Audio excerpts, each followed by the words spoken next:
Keď som prvý raz videla reholnú sestru, tak to pre mňa prišlo úplne ako, že wow, že to nie je iba vo filme. Je to také zaujímavé, keď nás tam ľudia vidia a stretávajú, tak každý sa pýta, mysleli sme si, že je to mužský kláštor. Ten ženský génius je veľmi dôležitý v cirkvi. Tá naša nejaká akoby citlivosť alebo tá empatia je veľmi dôležitá, aby sa to doplňalo do toho celého akoby kontextu cirkvi.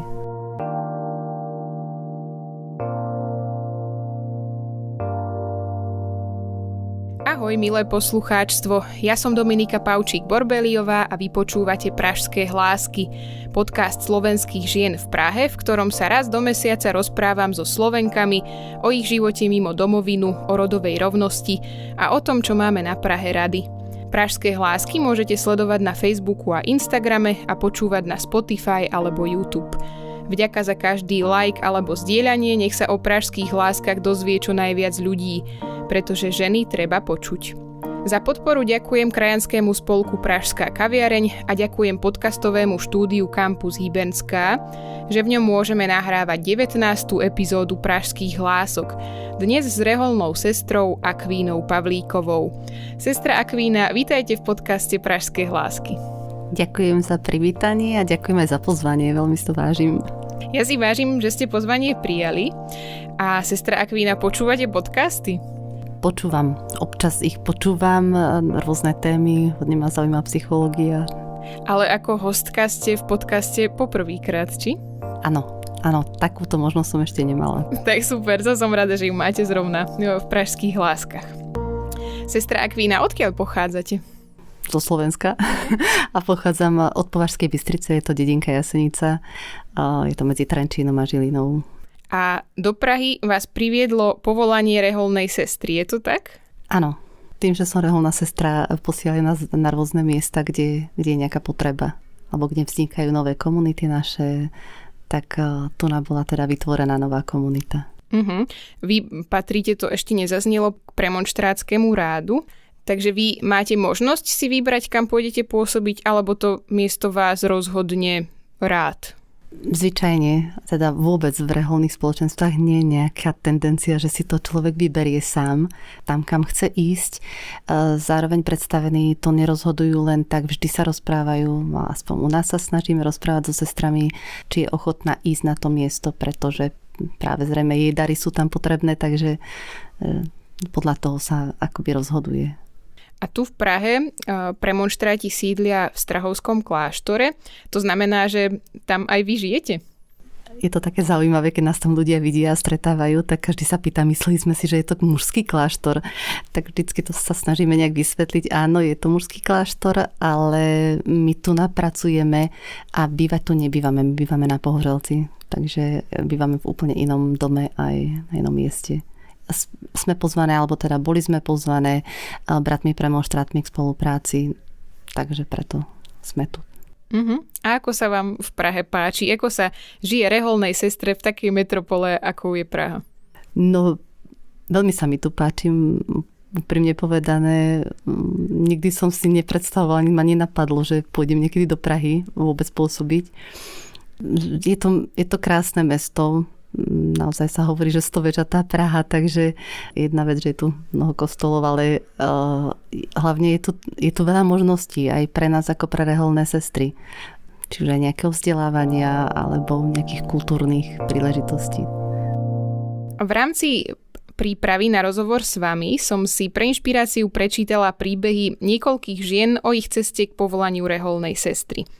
A mnohé z nich uvádzali, že inklináciu k duchovnému životu cítili už v detstve alebo v mladom tínedžerskom veku. Zaujíma ma, ako to bolo u vás, aká bola vaša cesta k povolaniu reholnej sestry? Tak ja som to úplne od mala necítila. Hoci pochádzam z veriacej rodiny, do kostola som chodila, ale bola to taká, dá sa povedať, tradičná kresťanská rodina, katolícka.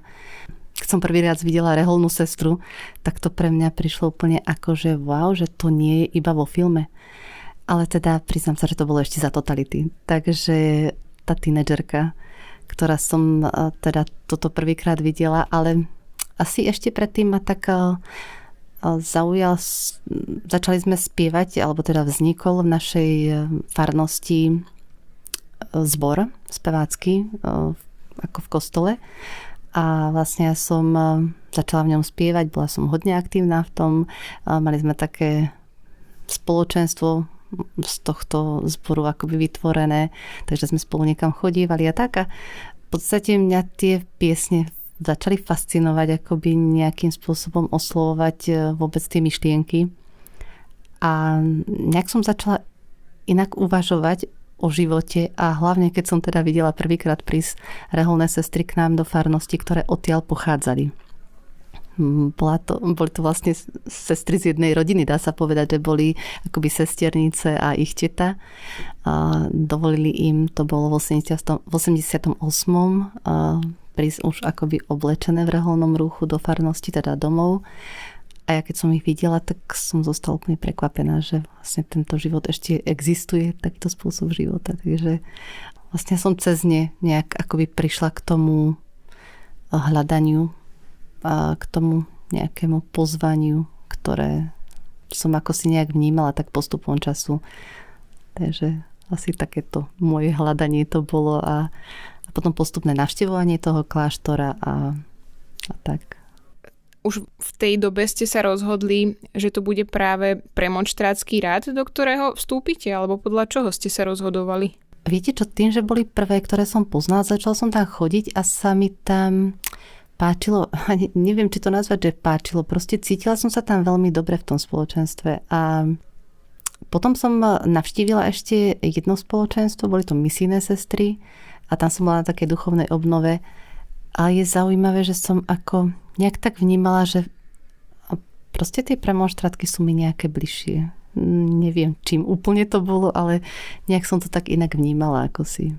Ja som sa počas prípravy na rozhovor stretla aj so spojením premonštrátsky spôsob života.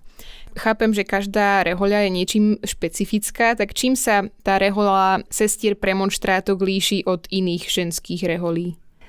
Myslím si, že hlavný taký akcent u premonštrátov a premonštrátok je liturgická modlitba a spoločný život.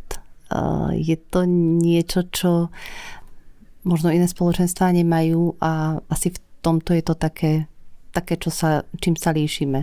Ale my sa častokrát nad tým pousmievame, lebo niekedy nám vo formácii hovorili, že vlastne my nemáme také, ako majú treba z Františkáni, také konkrétne nejaké, ako je chudoba, hej, alebo venujú sa určitej oblasti, alebo sestry, ktoré vyučujú Uršulinky, majú školy, Notre Dameky tiež.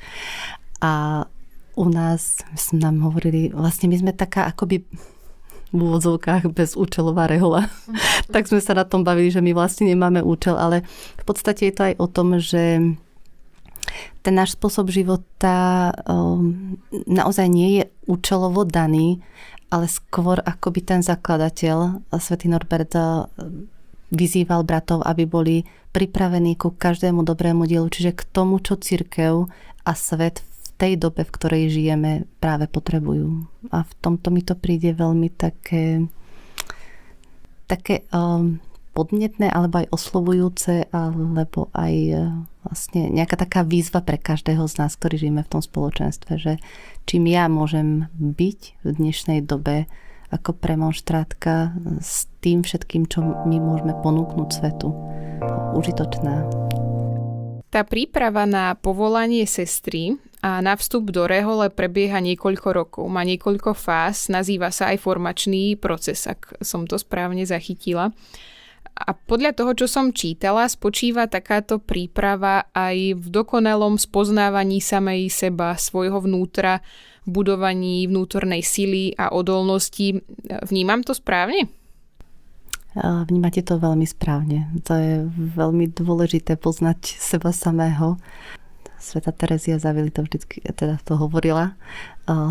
Poznať seba, keď poznám seba, potom môžem učiť sa spoznávať Boha nejakým spôsobom, pretože poznať svoje dobré stránky, poznať svoje dary a zároveň poznať aj to, čo možno nie je úplne OK v živote, mi môže len pomôcť na tej ceste, ktorou teda chcem kráčať a ktorou chcem byť užitočný pre tento svet.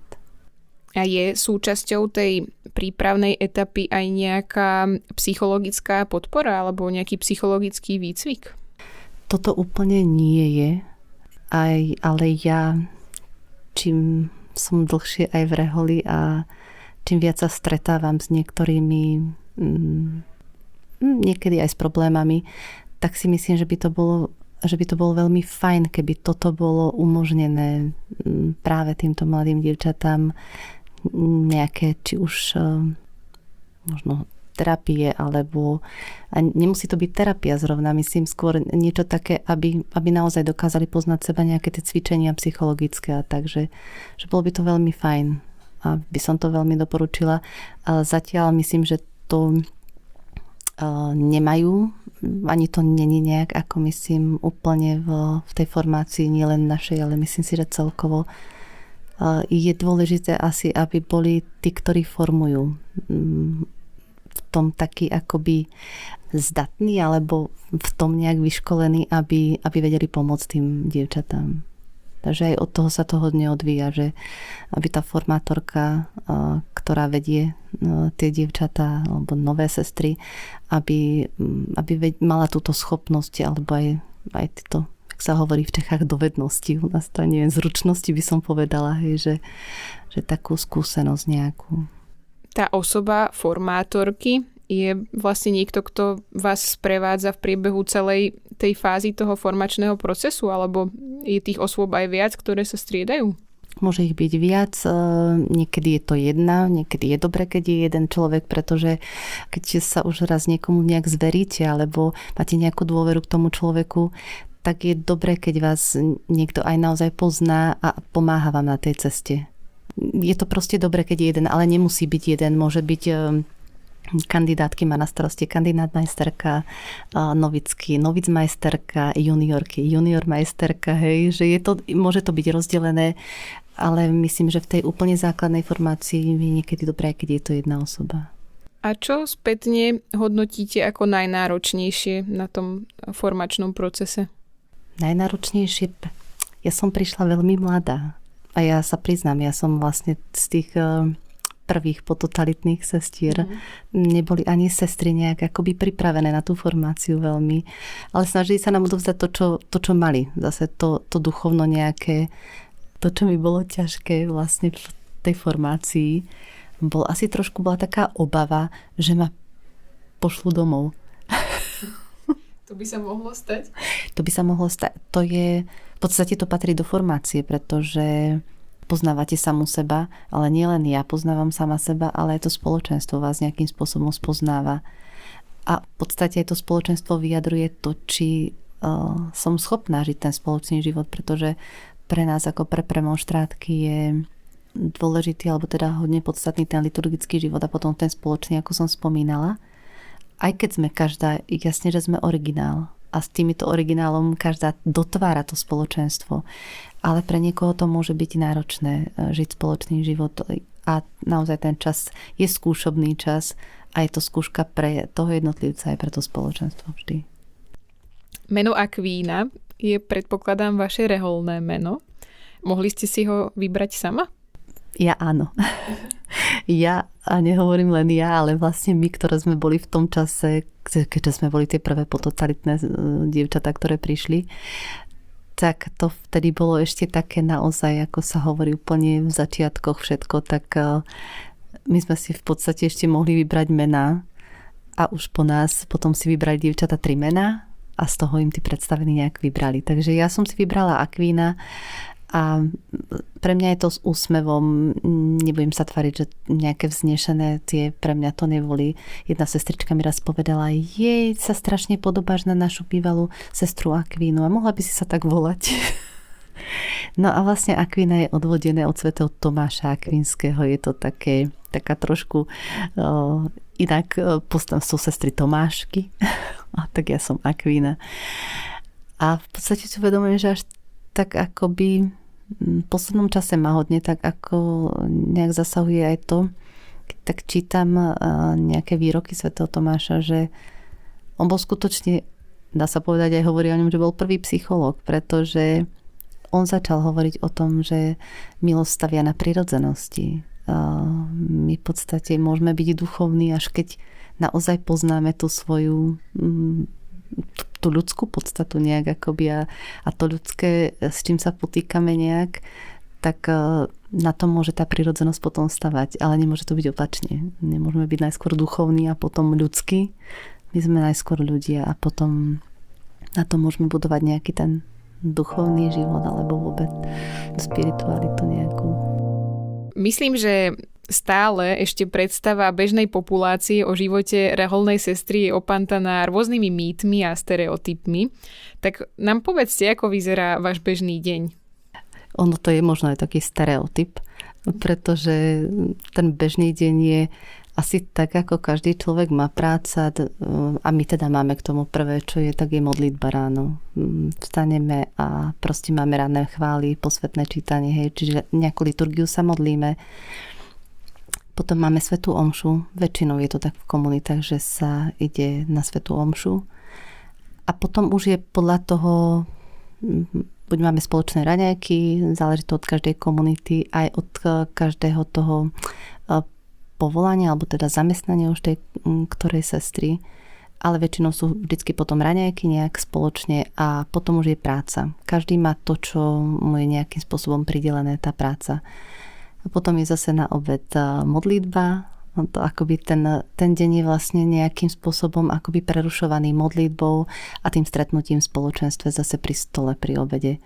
Zase pokračuje po obede nejaký program a naozaj to záleží od komunít, pretože niekedy komunity majú spoločný program, ako je nejaké spoločné duchovné čítanie alebo také stretnutie v spoločenstve popoludní, niektorí to majú večer.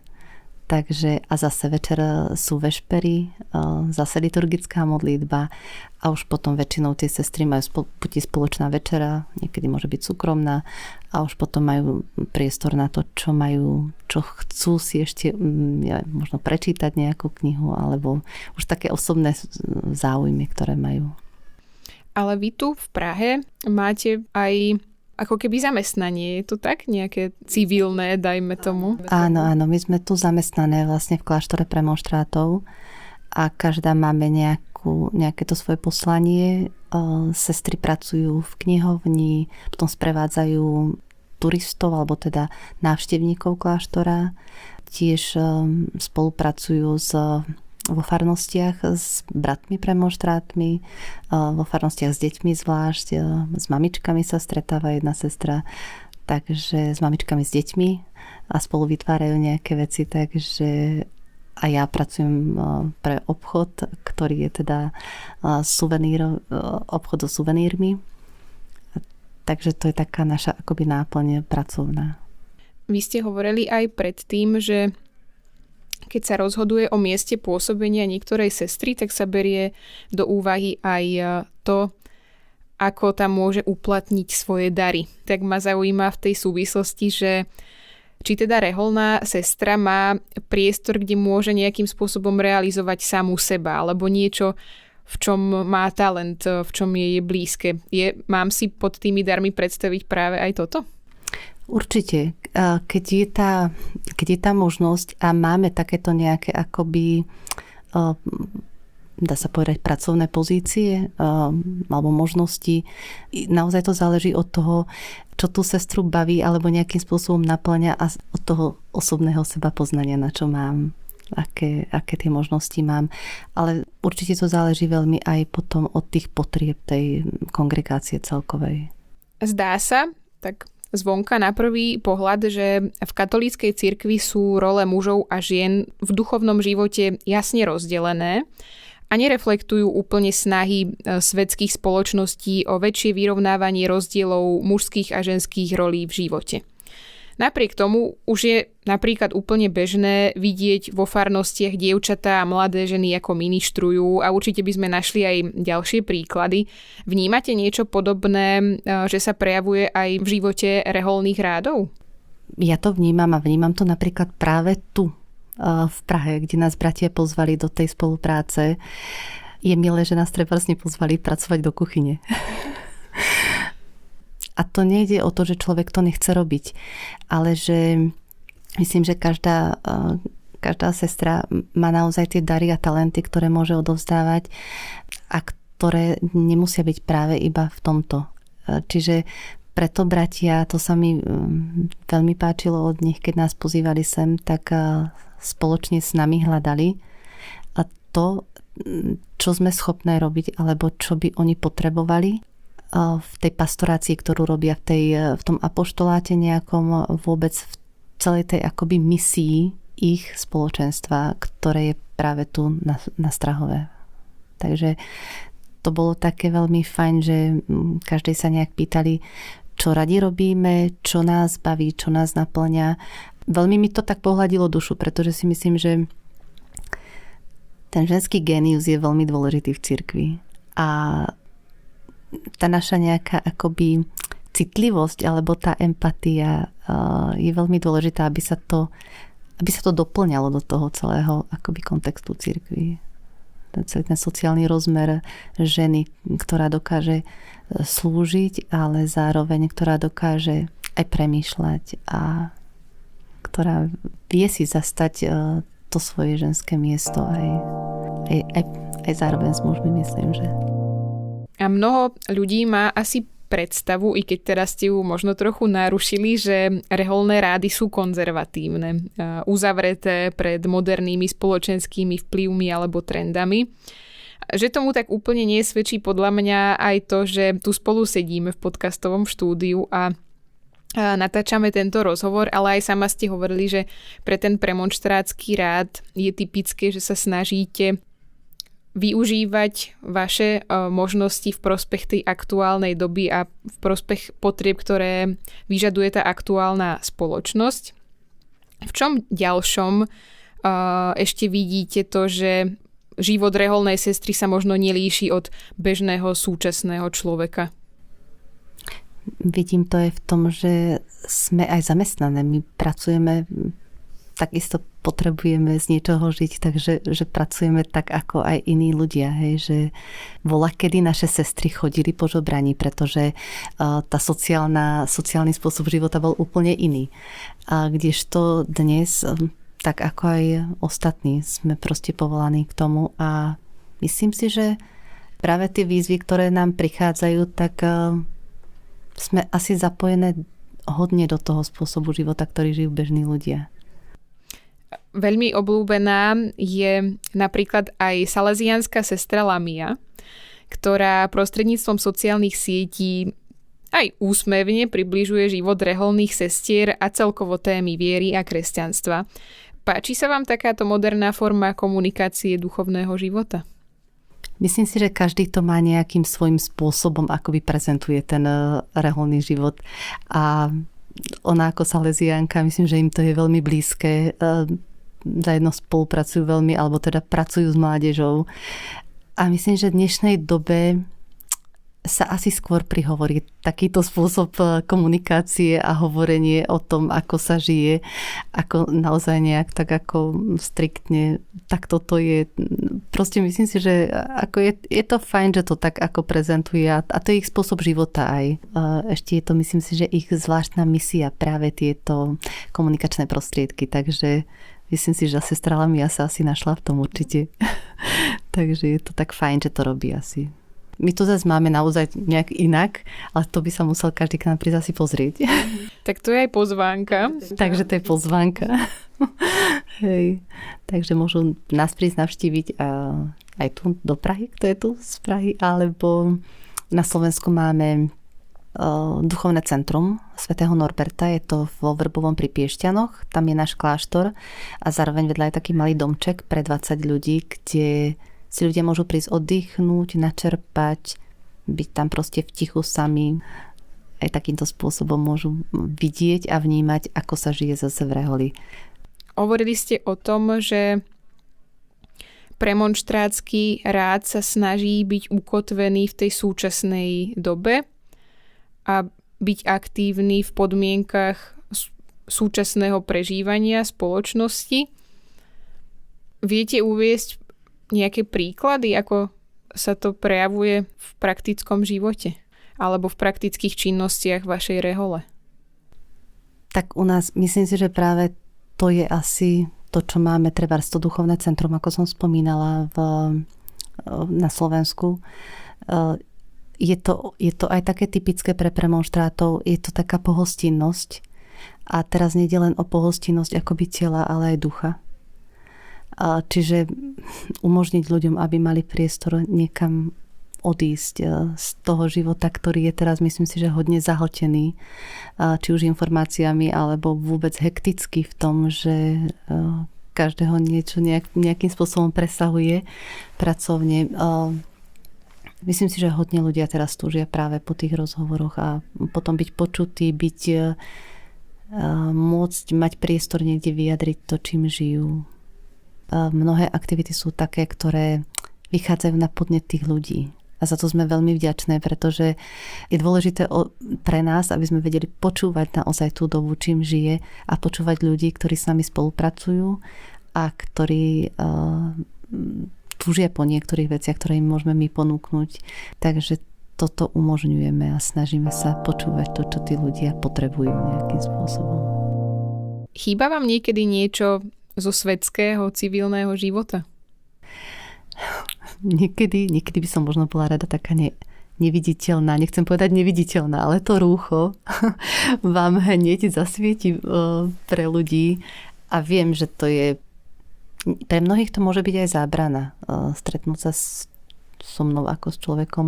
Pre niekoho je to zase skôr taká akože priťahujem tých druhých a priťahuje to už to rúcho. Ale niekedy som si tak hovorila, keď je človek taký niekedy nenápadný, že si ho tí druhí až tak úplne nevšímajú. Je to niekedy fajn. Ale toto je tiež vlastne to pozvanie byť reholnou sestrou. A byť viditeľná. No. Ja som to dnes ocenila, pretože dneska sme sa osobne stretli poprvýkrát a vďaka tomu ruchu som vás bezpečne spoznala.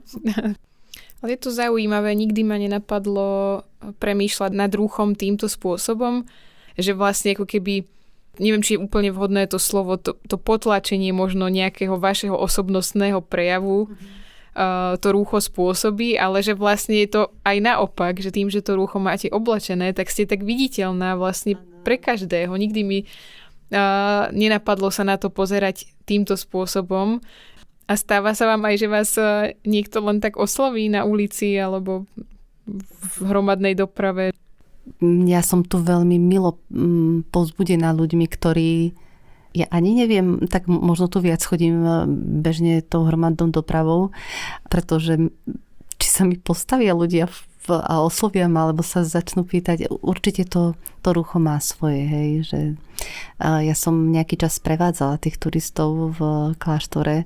Mnoho z nich sa mi ozývalo, treba ma pozvali na nejaký spoločný čaj, proste porozprávať sa, že mali túžbu nejak zdieľať ten svoj život, to, čo im je ťažké. Tak toto viem, že pre toto ten reholný šat má nejaký význam a zmysel a pre mňa má veľký, samozrejme. To som hovorila na margo toho, že čo by mi niekedy dobre padlo, ale v tomto to zase vnímam ako preto toto má význam, že ľudia niekedy majú dôveru naozaj opýtať sa, prihovoriť sa, podeliť sa s tým, čo ich trápi. V životoch ľudí po celom svete je duchovný alebo náboženský rozmer dôležitou súčasťou ich prežívania. Je podľa vášho názoru možné nájsť v toľkých rozličných náboženstvách niečo univerzálne, niečo presahujúce, čo môže byť pre ľudí inšpiráciou bez ohľadu na to, k akému vierovyznaniu alebo cirkvi sa hlásia? Tak podľa mňa je to nejaké dobro, po ktorom človek túži a asi vo všetkých tých náboženstvách sa hovorí o tom, že čo nechceš, aby tebe robili iní, nerob ani ty im.